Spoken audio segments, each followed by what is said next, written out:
Assalamualaikum warahmatullahi wabarakatuh. Hai teman-teman, bertemu lagi dengan saya Fatihah Maharani. Kali ini saya akan menjelaskan materi tentang alat-alat optik.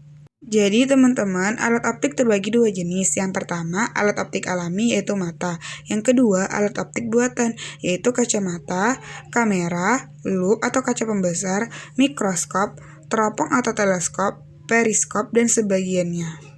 Alat optik alami, mata. Mata merupakan alat optik alamiah, ciptaan Tuhan yang sangat berharga. Mata merupakan indera penglihatan dan merupakan organ yang dapat menangkap perubahan dan perbedaan cahaya.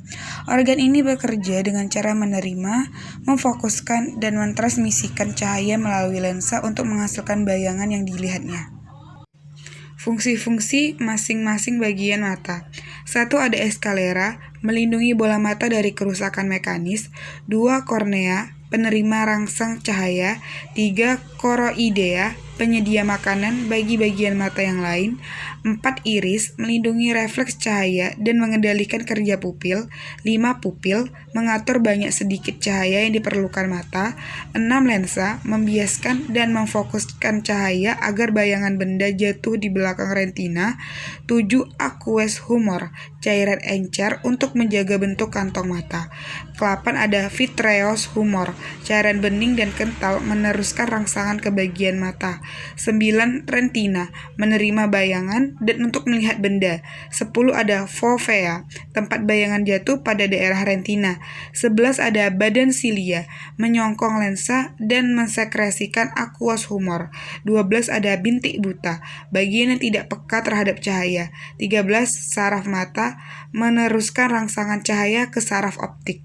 Teman-teman, tadi kita sudah belajar terkait alat optik alami, yakni mata. Sekarang kita lanjut ke belajar alat optik buatan, di antaranya 1. Kacamata. Kacamata merupakan salah satu alat yang dapat digunakan untuk mengatasi cacat mata. Kacamata terdiri dari lensa cengkung dan lensa cembung, dan frame atau kerangka tempat lensa berada seperti yang diperlihatkan pada gambar di bawah ini. Fungsi dari kacamata adalah mengatur supaya bayangan benda yang tidak dapat dilihat dengan jelas oleh mata menjadi jatuh di titik dekat atau di titik jauh mata, bergantung pada jenis cacat matanya. Kalian tentu telah mempelajari bahwa jika sebuah benda berada di depan sebuah lensa, bayangan akan dibentuk oleh lensa tersebut. Jauh dekatnya bayangan terhadap lensa bergantung pada letak benda dan jarak fokus lensa. Hubungan tersebut secara matematis dapat ditulis sebagai berikut. Selain itu, kalian juga pernah mempelajari kekuatan atau daya lensa. Kekuatan atau daya lensa adalah kemampuan lensa untuk memfokuskan sinar yang datang sejajar dengan lensa. Hubungan antara jarak fokus dan kekuatan lensa memenuhi persamaan berikut. 2. Kamera. Kamera adalah alat yang digunakan untuk menghasilkan bayangan fotografi pada film negatif. 3. Mikroskop. Mikroskop adalah alat optik yang terdiri atas susunan beberapa lensa pembesar yang digunakan untuk melihat benda. Jarak antara lensa objektif dan lensa okuler menentukan panjang pendeknya sebuah mikroskop. Panjang mikroskop atau jarak antara lensa objektif dan lensa okuler sama dengan jarak bayangan objektif ke lensa objektif ditambah jarak bayangan objektif tadi ke lensa okuler, atau secara matematis dituliskan sebagai berikut. Perbesaran total yang dihasilkan mikroskop merupakan perkalian antara perbesaran yang dihasilkan oleh lensa objektif dan perbesaran sudut yang dihasilkan oleh lensa okuler. Secara matematis, perbesaran total yang dihasilkan mikroskop ditulis sebagai berikut. Perbesaran yang dihasilkan oleh lensa objektif memenuhi persamaan berikut. Sedangkan perbesaran sudut yang dihasilkan lensa okuler mirip dengan perbesaran sudut loop, yakni untuk pengamatan tanpa akomodasi. Dan untuk pengamatan dengan mata berakomodasi maksimum, perbesaran sudut dihasilkan oleh lensa okuler adalah sebagai berikut. 4. Loop.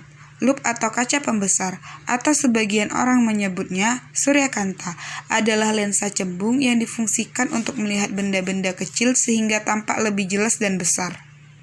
Perbesaran angular loop untuk mata tidak berakomodasi dirumuskan sebagai berikut. Perbesaran angular loop untuk mata berakomodasi pada jarak tertentu dirumuskan sebagai berikut. Baiklah, kita masuk ke contoh soal. Seorang siswa melihat sebuah benda kecil dengan menggunakan lup yang berjarak fokus A10 cm. Jika benda diletakkan di titik fokus lup, tentukan perbesaran lup. A 0,5 kali, B 1,5 kali, C 2,5 kali, D 3,5 kali, E 4,5 kali. Jawabannya C 2,5 kali. Pembahasan: jika benda diletakkan di titik fokus lensa, maka pengamat mengamati dengan mata tidak berakomodasi. Jadi, perbesarannya dapat dicari dengan persamaan sebagai berikut. M sama dengan Sn per F. M sama dengan 25/10. M sama dengan 2,5 kali. Jadi, perbesaran bayangannya adalah 2,5 kali. Baiklah, sekian penjelasan saya kali ini. Semoga bermanfaat. Jazakumullahu khair. Assalamualaikum warahmatullahi wabarakatuh.